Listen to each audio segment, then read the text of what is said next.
बिस्मिल्लाहिर्रहमानिर्रहीम। अस्सलाम वालेकुम। ज़मा वॉइस यूट्यूब चैनल के मुअज़्ज़ज़ ख़वातीन व हज़रात, अबुल आस बासत से पहले एक दिन रसूलुल्लाह सल्लल्लाहु अलैहि वसल्लम के पास आए और कहा, मैं अपने लिए आपकी बड़ी बेटी ज़ैनब का हाथ मांगने आया हूँ। रसूलुल्लाह सल्लल्लाहु अलैहि वसल्लम ने फरमाया, मैं उनकी इजाज़त के बगैर कुछ नहीं कह सकता। घर जाकर रसूलुल्लाह सल्लल्लाहु अलैहि वसल्लम ने हज़रत ज़ैनब से कहा, तेरे खाला के बेटे ने तेरा नाम लिया है, क्या तू इस पर राज़ी हो? रसूलुल्लाह सल्लल्लाहु अलैहि वसल्लम उठकर बाहर तशरीफ़ ले गए और अबुल आस बिन रबी का रिश्ता ज़ैनब के लिए कबूल किया। यहाँ से मोहब्बत की एक दास्तान शुरू होती है। अबुल आस से ज़ैनब का बेटा अली और बेटी इमामा पैदा हुए। फिर आजमाइश शुरू हो जाती है क्योंकि नबी पर वही नाजिल हुई और आप अल्लाह के रसूल बन गए। अबुल आस कहीं सफ़र में थे, जब वापस आए तो बीवी इस्लाम कबूल कर चुकी थी। जब वो घर में दाखिल हुए तो बीवी ने कहा, मेरे पास तुम्हारे लिए एक अजीम खबर है। ये सुनकर अबुल आस उठकर बाहर निकलता है।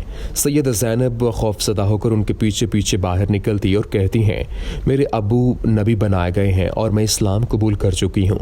अबुल आस, तुमने मुझे पहले क्यों नहीं बताया? आप दोनों के दरमियान एक बड़ा मसला पैदा होता है कि जो कि अकीदे का मसला था। सैयदा ज़ैनब रज़ी अल्लाह तआला अन्हा, मैं अपने अब्बू को झुठला नहीं सकती, ना ही मेरे अब्बू कभी झूठे थे। वो तो सादिक और अमीन हैं। मैं अकेली नहीं हूँ, मेरी माँ और बहनें भी इस्लाम कबूल कर चुकी हैं। मेरा चचाजाद भाई अली इब्न अबी तालिब भी इस्लाम कबूल कर चुके हैं। तेरा चचाजाद उस्मान बिन अफ़ान भी मुसलमान हो चुके हैं। तेरे दोस्त हज़रत अबू बकर रज़ी अल्लाह तआला अन्हु भी इस्लाम कबूल कर चुके हैं। अबुल आस ने कहा, मगर मैं नहीं चाहता कि लोग ये कहें कि अपनी कौम को छोड़ दिया, अपने आबा अजदाद को जुटलाया। मैं तेरे अब्बू को मलामत नहीं कर रहा हूँ। रसूलुल्लाह सल्लल्लाहु अलैहि वसल्लम ने फरमाया, अपने शोहर और बच्चों के पास ही रहो। वक्त गुजरता गया और दोनों अपने बच्चों के साथ मक्का मुकरमा में ही रहे, यहाँ तक कि ग़ज़वा बदर का वाक़या पेश आया और अबुल आस कुरैश की फ़ौज के साथ अपने ससुर के खिलाफ लड़ने के लिए रवाना हुआ। ज़ैनब खौफज़दा थी कि उसका शोहर उसके अब्बा के खिलाफ जंग लड़ेगा, इसलिए रोती हुई कहती थी, ऐ अल्लाह, मैं ऐसे दिन से डरती हूँ कि मेरे बच्चे यतीम हों या अपने अब्बू को खो दूँ। अबुल आस बिन रबी रसूलुल्लाह सल्लल्लाहु अलैहि वसल्लम के खिलाफ बदर में लड़े। जंग ख़त्म हुई तो दामाद ससुर की कैद में था। खबर मक्का पहुंच गई कि अबुल आस जंगी कैदी बनाए गए। सैयदा ज़ैनब पूछती रहीं कि मेरे वालिद का क्या बना? लोगों ने बताया कि मुसलमान तो जंग जीत गए। इस पर सैयदा ज़ैनब रज़ी अल्लाह ताला अन्हा ने सजदा शुक्र अदा किया। सैयदा ज़ैनब फिर पूछा, मेरे शोहर को क्या हुआ? लोगों ने कहा, उसको उसके ससुर ने जंगी कैदी बनाया। सैयदा ज़ैनब रज़ी अल्लाह ताला अन्हा ने कहा, मैं अपने शोहर का फ़िदिया दैयत भेज दूंगी। शोहर का फ़िदिया देने के लिए सैयदा ज़ैनब के पास कोई कीमती चीज़ नहीं थी, इसलिए अपनी वालिदा उम्मुल मोमिनीन सैयदा खदीजा का हार अपने गले से उतार दिया और अबुल आस बिन रबी के भाई को देकर अपने वालिद की खिदमत में रवाना किया। रसूलुल्लाह सल्लल्लाहु अलैहि वसल्लम एक कैदी का फिदिया वसूल करके उनको आज़ाद कर रहे थे कि अचानक अपनी ज़ोजा सैयदा खदीजा रज़ी अल्लाह ताला अन्हा के हार पर नज़र पड़ी तो पूछा, ये किसका फिदिया है? लोगों ने कहा, यह अबुल आस बिन रबी का फिदिया है। यह सुनकर रसूलुल्लाह सल्लल्लाहु अलैहि वसल्लम रो पड़े और फरमाया, ये तो खदीजा का हार है। फिर खड़े हो गए और फरमाया, ऐ लोगो, ये शख्स बुरा दामाद नहीं, क्या मैं इसको रिहा करूं? अगर तुम इजाज़त देते हो तो मैं इसका हार भी इसको वापस कर दूं? लोगों ने कहा, क्यों नहीं, ऐ अल्लाह के रसूल। रसूलुल्लाह सल्लल्लाहु अलैहि वसल्लम ने हार अबुल आस को थमा दिया और फरमाया, ज़ैनब से कहो खदीजा के हार का ख्याल रखे। फिर फरमाया, अबुल आस, क्या मैं तुमसे तन्हाई में कोई बात कर सकता हूँ? उनको एक तरफ ले जाकर फरमाया, ऐ अबुल आस, अल्लाह ने मुझे काफिर शोहर और मुसलमान बीवी के दरमियान जुदाई करने का हुक्म दिया है, इसलिए मेरी बेटी को मेरे हवाले करोगे? अबुल आस ने कहा, जी हाँ। दूसरी तरफ सैयदा ज़ैनब शोहर के इस्तकबाल के लिए घर से निकलकर मक्का के दाखिली रास्ते पर उनकी राह देख रही थी। जब अबुल आस की नज़र अपनी बीवी पर पड़ी तो फौरन कहा, मैं जा रहा हूँ। सैयदा ज़ैनब ने कहा, कहाँ? अबुल आस ने कहा, तुम अपने बाप के पास जाने वाली हो। सैयदा ज़ैनब, क्यों? अबुल आस, मेरी और तुम्हारी जुदाई के लिए जाओ, अपने बाप के पास जाओ। सैयदा ज़ैनब ने कहा, क्या तुम मेरे साथ चलोगे और इस्लाम कबूल करोगे? अबुल आस ने कहा, नहीं। सैयदा ज़ैनब अपने बेटे और बेटी को लेकर मदीना मुनव्वरा चले गईं, जहाँ 6 साल के दौरान कई रिश्ते आए, मगर सैयदा ज़ैनब ने कबूल नहीं किए और इसी उम्मीद से इंतज़ार करने लगीं कि शोहर शायद इस्लाम कबूल करके आएगा।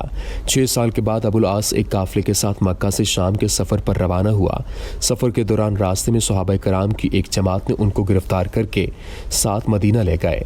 मदीना जाते हुए अबुल आस ने सैयदा ज़ैनब زینب اور ان کے گھر کے بارے میں پوچھا۔ فجر کی اذان کے وقت وہ سیدہ زینب کے دروازے پر پہنچا۔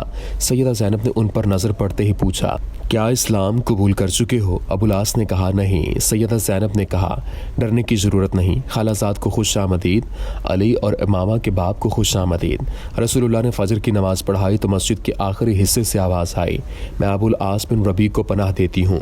نبی نے فرمایا، کیا تم لوگوں نے سن لیا جو میں نے سنا ہے؟ سب نے کہا، جی ہاں اے اللہ کے رسول۔ سیدہ زینب نے کہا، اے اللہ کے رسول، ابو العاص میرا خالہ زاد ہے اور میرے بچوں کا باپ ہے، میں ان کو پناہ دیتی ہوں۔ نبی نے قبول کر لی اور فرمایا، اے لوگو، یہ برا داماد نہیں، اس شخص نے مجھ سے جو بھی بات کی سچ بولا اور جو وعدہ کیا وہ نبھایا۔ اگر تم چاہتے ہو کہ اس کو اس کا مال واپس کر کے اس کو چھوڑ دیا جائے یا اپنے شہر چلا جائے، یہ مجھے پسند ہے۔ اگر نہیں چاہتے تو یہ تمہارا حق ہے اور تمہاری مرضی ہے، میں تمہیں ملامت نہیں کروں گا۔ لوگوں نے کہا، ہم اس کا مال اس کو واپس کر کے اس کو جانے دینا چاہتے ہیں۔ رسول اللہ صلی اللہ علیہ وآلہ وسلم نے فرمایا، اے زینب، تم نے جس کو پناہ دی ہم بھی اس کو پناہ دیتے ہیں۔ اس پر ابو العاص سیدہ زینب کے ساتھ ان کے گھر چلے گئے اور رسول اللہ صلی اللہ علیہ وآلہ وسلم نے سیدہ زینب سے فرمایا، اے زینب، ان کا اکرام کرو، یہ تیرے خالہ زاد ہیں اور بچوں کا باپ ہے، مگر یہ تمہارے قریب نہ آئے کیونکہ یہ تمہارے لیے حلال نہیں۔ سیدہ زینب نے کہا، جی ہاں اے اللہ کے رسول۔ سیدہ زینب نے گھر جا کر ابو العاص بن ربیع سے کہا، اے ابو العاص، جدائی نے تجھے تھکا دیا ہے، کیا اسلام قبول کر کے ہمارے ساتھ رہو گے؟ ابو العاص نے کہا، نہیں، اور اپنا مال لے کر مکہ روانہ ہو گئے۔ مکہ پہنچے تو کہا، اے لوگو، یہ لو اپنے اپنے مال، کیا کسی کا کوئی مال میرے ذمہ ہے؟ ابو العاص نے کہا، میں گواہی دیتا ہوں کہ اللہ کے سوا کوئی معبود نہیں اور محمد اللہ کے رسول ہیں۔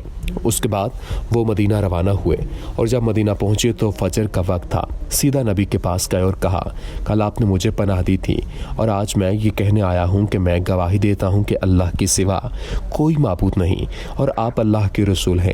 سیدنا ابو العاص نے کہا کہ اے اللہ کے رسول، کیا زینب کے ساتھ رجوع کی اجازت دیتے ہیں؟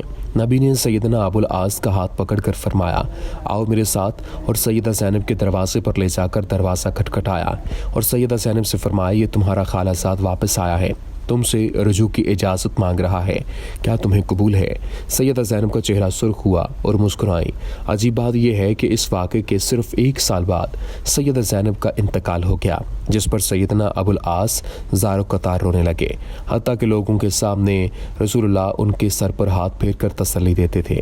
جواب میں سیدنا ابو العاص کہتے، اے اللہ کے رسول، اللہ کی قسم، زینب کے بغیر میں دنیا میں زندہ نہیں رہ سکتا، اور 1 سال کے بعد ہی سیدنا ابو العاص بھی انتقال کر گئے۔ ناظرین گرامی، حضرت زینب رضی اللہ تعالی عنہا حضرت صلی اللہ علیہ وآلہ وسلم کی سب سے بڑی صاحبزادی تھی۔ بعثت سے 10 برس پہلے پیدا ہوئیں۔ ابو العاص بن ربیع جو ان کے خالہ زاد تھے، ان سے ان کا نکاح ہوا۔ یاد رہے کہ اس وقت تک مشرکین سے نکاح حرام نہیں ہوتا تھا، اور حضور اکرم صلی اللہ علیہ وآلہ وسلم نے جب مدینہ منورہ کی طرف ہجرت کی تو اہل و عیال مکہ میں رہ گئے تھے۔ حضرت زینب رضی اللہ تعالی عنہا اس وقت اپنے سسرال میں تھیں۔ غزوہ بدر میں ابو العاص کفار کی طرف سے شریک ہوئے اور گرفتار ہوئے۔ رہائی اس شرط پر ملی کہ حضرت زینب رضی اللہ تعالی عنہا کو مدینہ کی طرف روانہ کریں گے۔ ابو العاص نے مکہ جا کر حضرت زینب رضی اللہ تعالی عنہا کو اپنے چھوٹے بھائی کنانہ کے ساتھ مدینہ طیبہ کی طرف روانہ کیا۔ کفار سے لڑائی کا خوف تھا، اس لیے کنانہ نے ہتھیار بھی ساتھ لے لیے۔ مقام ذی طوا پر پہنچے تو قریش کے چند آدمیوں نے تعاقب کیا۔ حبار بن اسود نے حضرت زینب کو نیزہ مار کر نیچے گرا دیا۔ کنانہ نے یہ دیکھ کر ترکش سے تیر نکالے اور کہا، آپ کوئی اگر قریب آیا تو ان تیروں کا نشانہ بنے گا۔ لوگ پیچھے ہٹ گئے۔ ابو سفیان سرداران قریش کے ساتھ آیا اور کہا کہ تیر روک لو، ہم لوگ کچھ گفتگو کر لیں۔ انہوں نے تیر ترکش میں ڈال لیے۔ ابو سفیان نے کہا کہ محمد صلی اللہ علیہ وآلہ وسلم کے ہاتھوں سے جو تکلیفیں ہم کو پہنچی ہیں، اس کے بعد اگر تم ان کی لڑکی کو اعلانیہ مکہ سے نکال کر مدینہ لے گئے تو لوگ ہمیں کمزور کہیں گے۔ ہمیں زینب کو روکنے کی ضرورت نہیں، جب ہنگامہ کم ہو جائے تو اس وقت ان کو خفیہ طور پر لے جانا۔ چند روز کے بعد کنانہ حضرت زینب کو رات کے وقت لے کر روانہ ہوا اور مقام وطن پر حضرت زید رضی اللہ تعالی عنہ کے حوالے کیا، جو ان کو لینے کے لیے پہلے سے وہاں موجود تھے۔ حضرت زینب جب مدینہ منورہ پہنچی تو اس وقت تک ان کے شوہر حالت شرک میں تھے۔ حضرت زینب رضی اللہ تعالی عنہ کی اولاد میں ایک بیٹی حضرت امامہ رضی اللہ تعالی عنہ اور ایک بیٹے حضرت علی رضی اللہ تعالی عنہ جو فتح مکہ میں حضور اکرم صلی اللہ علیہ وآلہ وسلم کے ساتھ تھے، جنہوں نے یرموک کے معرکہ میں شہادت پائی۔ حضرت زینب رضی اللہ تعالی عنہا حضرت صلی اللہ علیہ وآلہ وسلم اور اپنے شوہر ابو العاص سے بہت محبت کرتی تھیں۔ اللہ تعالیٰ ان سے راضی ہو اور ہمیں ان کے نقش قدم پر چلنے کی توفیق عطا فرمائے، آمین یا رب العالمین۔